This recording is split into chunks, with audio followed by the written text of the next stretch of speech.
ఈ రోజు ఒక మంచి కాస్ కోసం ఈ కార్యక్రమాన్ని ఏర్పాటు చేశాం. నేను దానికంటే ఎక్కువ ఆనందపడుతున్నా. ఇన్ని వేల మందిలో సేవాభావాన్ని రగిలించడానికి ఈ రోజు ఈ కార్యక్రమం ఉపయోగపడే పరిస్థితి వచ్చింది. సేవాభావం వస్తే అక్కడి నుంచి కార్యక్రమాలు ఆటోమేటిక్ గా జరిగే పరిస్థితి వస్తుంది. ఈ రోజు యుఫోరియా మ్యూజికల్ నైట్ పెట్టారు. ఎగ్జాక్ట్ గా 28 సంవత్సరాలైంది. నాకు ఇప్పటికి కూడా జ్ఞాపకం. 11 సంవత్సరంలో స్వరవేద కార్యక్రమం ఆ రోజు గచ్చిబౌలిలో పెట్టాం. ఆ తర్వాత ఈ కార్యక్రమాన్ని రెండో కార్యక్రమం కింద ఈ కార్యక్రమాన్ని తీసుకున్నారు. ఆ రోజు ఈ రోజు మీరు చూస్తే ఒక పక్కన శివమణి అప్పుడు వచ్చాడు, ఈ రోజు కూడా వచ్చాడు.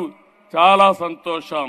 ఈ రోజు మీరు ఇక్కడ పనిచేసిన వాళ్ళు చూస్తే తమన్ గారిని మనస్ఫూర్తిగా అభినందిస్తున్నాను. ఒక్క రూపాయి కూడా తీసుకోకుండా నా వంతు కర్తవ్యంగా ట్రస్ట్ కు పనిచేస్తానని ముందుకొచ్చారు. వారి స్ఫూర్తికి మనస్ఫూర్తిగా ధన్యవాదాలు. ఒక మంచి పని ఉంటే వ్యక్తులు ఏ విధంగా స్పందిస్తారంటే, ఇప్పుడే మా మిత్రుడు పవన్ కళ్యాణ్ గారు 1 లక్ష రూపాయలు టికెట్ తీసుకోకుండా 50 లక్షల రూపాయలు ట్రస్ట్ కు విరాళంగా ఇచ్చాడంటే ఒక మంచికి తన వంతు బాధ్యతగా ముందుకొచ్చాడు. ఆయన్ను కూడా మనస్ఫూర్తిగా అభినందిస్తున్నా.